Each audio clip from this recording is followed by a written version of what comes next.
Bonsoir à tous, ravi de vous retrouver pour cette nouvelle édition. Dans l'actualité de ce samedi 29 juillet, un dispositif de la dernière chance, pompiers, sauveteurs, volontaires, les recherches s'intensifient. La commune de Punaouia met tous les moyens pour se donner toutes les chances de retrouver Eugène Aveimey, disparu depuis lundi. Une première édition, la nuit des relais, c'est en ce moment au parc Paofei, une course festive pour collecter des fonds en soutien aux femmes victimes de violences et financer le futur centre d'accueil. Alors pour en parler ce soir, nous recevons en plateau Rowena Toé, directrice du foyer Puoteahu.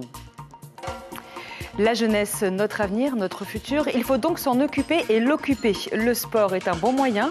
C'est ce que propose la première édition de Génération Mose. Le dispositif pourrait être déployé ailleurs au Fénois. Yoga, massage, bain, prendre le temps de se relaxer, c'est l'objectif de la 3e édition du Télé Bien-être. Et ça fonctionne. 3 trucks, 85 personnes, parmi eux nos journalistes. Le reportage à la fin de ce journal. 5 jours sans rien trouver, pas une trace, pas un indice. Les battues sont infructueuses. Eugène Aveimey, 68 ans, reste introuvable. Le dispositif de recherche est renforcé. Il est mieux organisé et coordonné. La commune a décidé mercredi de le mettre en place pour soutenir les bénévoles de l'association Paruru Itefa'alna no Punaru. Pompiers, sauveteurs, porteurs d'oranges aguerris, une 50aine de personnes est désormais mobilisée pour tenter de retrouver le sexagénaire disparu. Ayata Taraou et Patita Savea. C'est le dispositif de la dernière chance, aux côtés des volontaires, sapeurs-pompiers et pilotes de drone. Cet hélicoptère embarque aussi près de 200 kilos de denrées alimentaires et de matériel de sécurité aux frais de la commune de Punaouia. Il est toujours temps, il n'est jamais trop tard pour retrouver quelqu'un. Je parle toujours de ce principe. Il était nécessaire de renforcer les moyens de recherche aux côtés des bénévoles. Des bénévoles qui ont ratissé toute la vallée de Punaru depuis mardi, en vain. Ils réitèrent l'opération aujourd'hui sur 2 zones bien définies. C'est des zones où il aime bien aller et qui sont particulièrement à risque.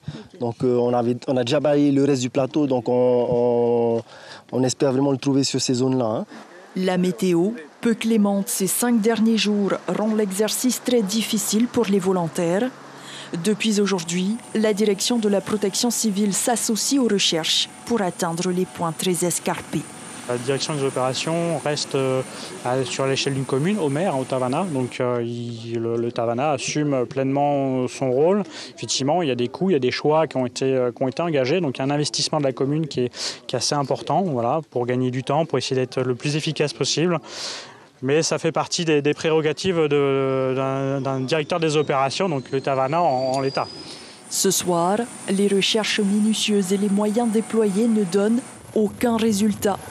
Mes amis et familles ne comptent pas abandonner. Et la famille d'Eugène Aveimey organise une messe ce soir pour se recueillir et prier. Une prière de l'espoir, celui de retrouver leur père, leur frère, leur fils. Notre journaliste Méréini était à leur côté, du côté de Punaouia. Oui, Suliane, 6 jours après la disparition du porteur d'orange de 68 ans, Eugène Aveimey, eh bien, les proches, la famille veut continuer d'y croire. C'est pourquoi elle a organisé ce soir une réunion de prière. Comme vous le voyez juste derrière moi, les proches, les anciens cueilleurs d'oranges sont ici. Ils vont prier, ils vont chanter ce soir. La pasteur vient juste d'arriver. Nous sommes ici dans le quartier où réside le porteur d'orange Eugène Aveimey. Les recherches vont se poursuivre demain. Et on vous en parlait hier, les grosses pluies ont provoqué un éboulement au niveau du PK 44 à Itia. Les équipes du pays sont intervenues, la chaussée a été déblayée sur une moitié, mais le talus est toujours instable. En attendant qu'il soit renforcé, la route est donc fermée à la circulation pour des raisons de sécurité. Les automobilistes sont donc contraints de faire demi-tour, mais une partie d'entre eux tente de passer outre. Il y a une voie qui est encombrée d'éboulis et puis l'autre qui a l'air dégagée, mais c'est pas vraiment sécurisé. Voilà. Mais pas de personnes ni d'interdiction. Je n'ai vu personne. Voilà. Sûrement, beaucoup vont passer comme les voitures. Voilà, je pense, et il me semble que je vais faire la même chose. Quand il y a les gendarmes, c'est fermé. Quand il n'y a personne, ils s'enlèvent. On ne sait pas alors si c'est barré ou pas. Quoi. Voilà. Non, mais pas rien, comme ça. Quand il revient, c'est fermé. Et c'est une première à Tahiti. La nuit des relais existe depuis 2016 en métropole, mais cette année, le Conseil des femmes a décidé de l'organiser aussi au Fénois. Ça se passe en ce moment au parc Paofei. Entreprises, particuliers, volontaires, tous sont invités à participer à l'événement. Une course par équipe qui doit permettre de récolter des fonds pour le futur centre d'accueil Puote Inehere, destiné aux femmes victimes de violences intrafamiliales. 100 millions de francs sont encore nécessaires pour achever le chantier. Alors pour en parler, ce soir, nous avons en plateau avec nous la directrice du foyer Puote Hau, Rowena Tuohe. Merci de nous avoir rejoints. Aujourd'hui, il y a 1500 Polynésiennes chaque année qui sont victimes de violences intrafamiliales. En gros, c'est 4 femmes par jour. C'est encore des chiffres qui sont trop élevés. Est-ce que ce type d'événement permet de mieux sensibiliser les citoyens, mais aussi de les impliquer dans la cause ? Oui, Yorana, avant tout, je tiens à saluer l'ensemble de la Polynésie française. Effectivement, les chiffres sont en constante évolution, malgré tous les moyens que nous mettons en place pour endiguer ce phénomène. Mais je pense qu'il faudrait peut-être revenir à la source, revenir sur les bases essentielles, c'est-à-dire l'éducation. Notre ministre des Solidarités ne cesse de prôner ce message. Éduquer non seulement les hommes, les femmes, mais surtout les enfants, qui eux, malheureusement, sont les premiers témoins de ces violences faites aux femmes. Et qui seront les adultes de demain, les maris, les parents Tout à fait. C'est la raison pour laquelle nous menons ce combat pour l'avenir de notre jeunesse, parce que comme tu viens de le dire, les enfants sont l'avenir de notre Fénois. Donc, inculquer les valeurs solides comme le respect, l'amour. Et nous avons également besoin de l'aide non seulement du pays, mais de l'État qui nous accompagne au quotidien. Et je tiens d'ailleurs à les remercier et surtout saluer le travail de nos partenaires qui nous soutiennent dans notre combat au quotidien. Alors justement, nous l'avons dit il y a quelques minutes, il manque encore 100 millions pour terminer le nouveau centre. Du coup, ces 100 millions, ils vont servir à quoi? Qu'est-ce qui reste encore à faire au niveau du centre? Alors, le projet en lui-même constitue à bâtir 3 bâtiments. Le premier bâtiment, qui est donc l'extension du centre Puote Hau, qui est le Whare Wahine, est en fin de chantier. Nous sommes en attente de la construction des 2 autres bâtiments. C'est la raison pour laquelle le Conseil des femmes se doit aussi de trouver les fonds nécessaires pour venir terminer ce chantier global. Je tiens également à remercier le pays qui nous a octroyé une enveloppe, ainsi que l'État grâce à la venue du président Emmanuel Macron, qui d'ailleurs a respecté sa parole, nous a octroyé 83 millions. Oui, voilà, justement. Alors, c'était sa promesse, effectivement, oui, lors de sa venue en 2021. Ils ont servi à quoi, ces 83 millions de francs de la part de l'État ? Alors, ils ont servi à pouvoir continuer justement ce gros chantier. La partie qui a été octroyée par le pays a permis donc de construire le premier bâtiment et le financement octroyé par l'État permettra de financer le deuxième et le dernier bâtiment. Alors, un récent rapport de la Chambre territoriale des comptes dénonce quand même l'inaction du pays dans cette cause-là. Ils font des recommandations, enfin, elle fait des recommandations, une dizaine, comme par exemple organiser une veille statistique, assurer une prise en charge par téléphone 24 heures sur 24. On ne va pas tous les nommer ce soir, mais vous, à votre niveau, puisque vous êtes confrontés quotidiennement à ces femmes victimes, qu'est-ce qu'il faudrait faire en priorité ? Alors, nous avons réfléchi avec l'équipe éducative quels moyens on pourrait mettre en place pour éviter à ce que les mamans reviennent au centre. Parce que bien souvent, quand elles arrivent la première fois, elles trouvent des solutions, elles repartent pour mener à bien leur vie, mais malheureusement retombent à nouveau dans cet engrenage. Donc, nous avons pensé qu'il serait peut-être nécessaire de mettre en place un suivi spécifique pour toutes ces femmes qui passent par le Puote Hau. Malheureusement, nous, l'équipe éducative, nous ne pouvons mener ce combat à l'extérieur, mais je crois et j'ai foi en notre gouvernement ainsi que tous les partenaires qui se mobilisent pour trouver des solutions concrètes pour endiguer ce phénomène. Merci beaucoup d'avoir été avec nous en plateau. Je rappelle que vous êtes donc directrice du foyer Puote Hau. Merci. Maruru. Autre actualité de ce samedi, le sport comme réponse aux problèmes de société. C'est l'ambition de la première édition Génération Mose. Au programme pour les jeunes de Moorea, une vingtaine d'activités sportives traditionnelles et des ateliers interactifs. Les thèmes abordés, la prévention, la médiation, l'insertion, l'environnement, le logement ou encore le tourisme. Le but pour le ministère de la Jeunesse et des Sports, pérenniser et délocaliser ce projet. Ayata Taraou, Théophane Teri-Itua et Jacques Damour. Rire, s'épanouir, se dépenser, apprendre et s'intégrer, les tout-petits et les adolescents en redemandent. Ici, on porte, on se dépense et l'embarras laisse place à l'audace. Ces jeunes gens qui ne demandaient qu'à être occupés s'en servit. Les ateliers, c'est bien, hein? Ça, tu peux découvrir plus de choses. Hein? Les gens à qui sont les ateliers te font découvrir ce qu'ils ont fait. Hein? Comme là, hein, il nous fait découvrir son sport. Ouais, c'est cool, hein, c'est net. Hein. Merci à Henri Ben, c'est tout le monde hein, qui se sont mobilisés pour ça. Hein. Mais la vie, c'est un parcours. Cette jeunesse veut trouver ce qui fait sens. Parfois, il suffit d'un pas ou d'un job dating. Grâce à eux, on a pu faire quelques job dating hein, pour savoir à peu près, par exemple, là-bas pour nous introduire nous insérer dans la vie active, dans la vie hein, du travail. Hein.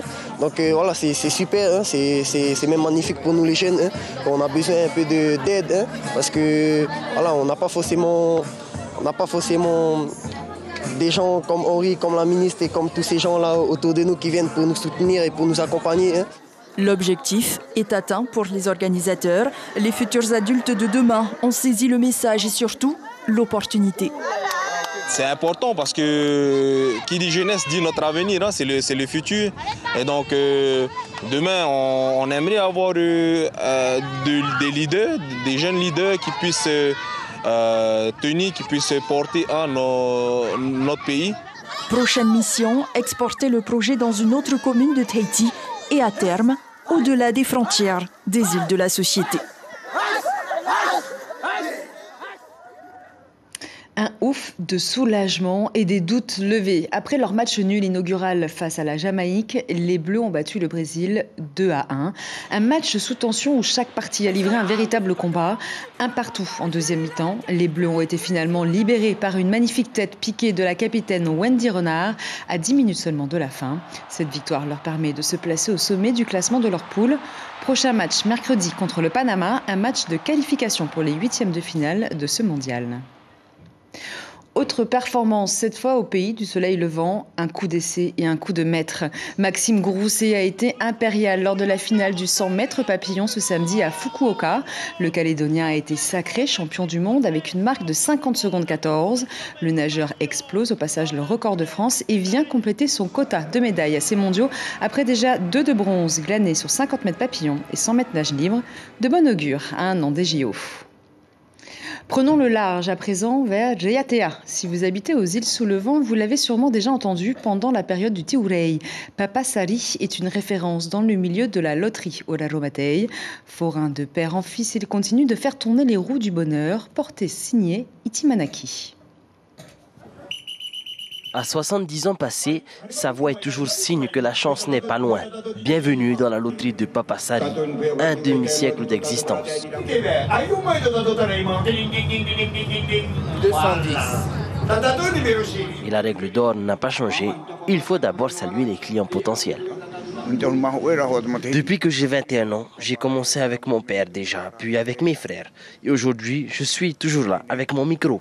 Quand je commence, je remercie d'abord le monde présent, ceux de tel ou tel village ou encore quartier, mais aussi les forains. Ça, toujours avant le premier tirage. Cette année, il n'est qu'animateur, mais qu'importe. Pour lui, tant qu'il a son micro, il a tout. Mon but, c'est que les gens là soient heureux tous les soirs. S'ils se sont fâchés à la maison, ils viennent ici et ils rentrent apaisés et dans la paix. Ils sont une dizaine de forains à occuper la place cette année, alors pendant 6 semaines, ils vont tout faire pour gonfler leur chiffre d'affaires, quitte à perdre quelques heures de sommeil. Il faut être courageux. Si tu as des tickets en pré-vente la journée, il faut y aller. Et sinon, la nuit. Il faut assurer de 19h à minuit.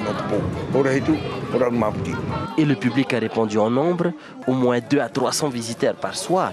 Pour le plus grand bonheur des petits et surtout des grands, c'est un rendez-vous hebdomadaire qui se répète parfois jusqu'à 4 fois par semaine. On vient en général une fois par semaine et ça fait du bien, c'est un moment pour nous de sortir en famille. Ouais. Depuis la jeunesse, depuis notre enfance, ouais, on le connaît et on est souvent venu à la loterie. Ouais. Le Tiurei de Uturwa fermera ses portes le 6 août prochain. Papa Sali aimerait lui faire tourner la roue des générations dans sa loterie et pourquoi pas passer la main à ses petits-enfants.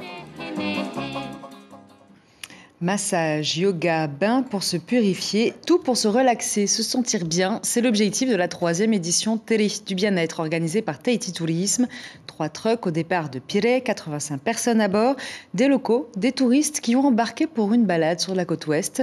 Premier arrêt, Punaouia pour le petit déjeuner, puis direction la source de Veima pour une immersion culturelle. Au menu également du golf à Papara, Khalil Liénard et Patrick Tixing y étaient. Regardez. L'eau, source de vie et de guérison, ce sont les bienfaits de la rivière Veima auxquels le public du jour est initié.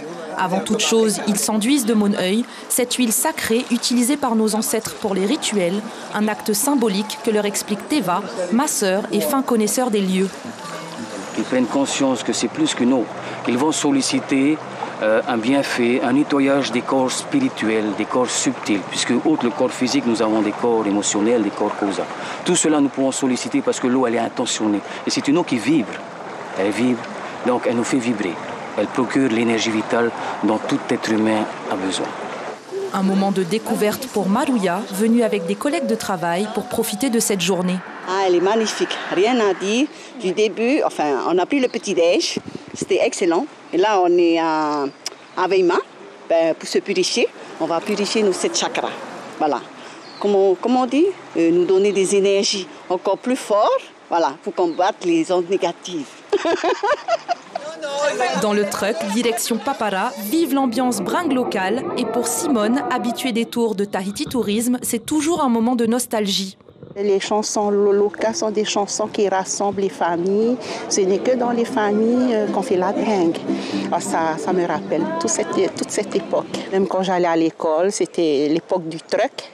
Et puis, il y a le Terefaati, le tour de l'île en truck. C'était vraiment une très belle époque. Alors, être dans un truck, ce sont que des souvenirs et de très bons souvenirs. Arrivé à destination, c'est parti pour une initiation au golfe d'Atimaono. Et après l'effort, le réconfort, place à la relaxation avec du yoga et des massages. Je mixe entre le tahitien et tous les massages. C'est mon ressenti. Mais sinon, c'est tahitien, oui. C'est principalement tahitien et vous adaptez le massage aux personnes? Aux personnes, c'est bon, s'ils ont et tout. Et comme on fait uniquement un quart d'heure, 20 minutes, donc ça ne prend pas trop de temps. Mais on peut ressentir sur le corps. Le Tere du bien-être, un événement organisé en collaboration avec des prestataires, et l'objectif est bien précis. Donner du bon temps à tous nos participants. Parce que c'est vrai que d'habitude, les terrés, c'est toujours mouvementé, que ce soit pour faire le tour de l'île, en bringue, ou sinon sur l'eau. Donc c'est vrai que là, c'est vraiment une journée où on prend le temps. Et le prochain tour se fera fin octobre. Il s'agit du Tere Nauta, à la découverte des montagnes de Tahiti. C'est la fin de ce journal. Je vous en rappelle l'information principale, la prière de l'espoir, celle de retrouver Eugène Aveimei, disparu depuis lundi. La famille a organisé une messe ce soir pour se recueillir. Les recherches, elles, s'intensifient et se poursuivront jusqu'à demain. Au programme de votre soirée, direction la perle du Pacifique avec le Heiva i Bora Bora, suivi de votre saga Azúcar. Merci d'avoir suivi cette édition. Je vous souhaite une excellente soirée à tous. Demain, vous retrouverez dès 7h l'information en français sur vos ondes radio Polynésie la première avec Tita Wadoum. On se quitte avec les belles prestations des groupes Fa'anui et Amanahune au Heiva i Bora Bora. Je vous laisse apprécier.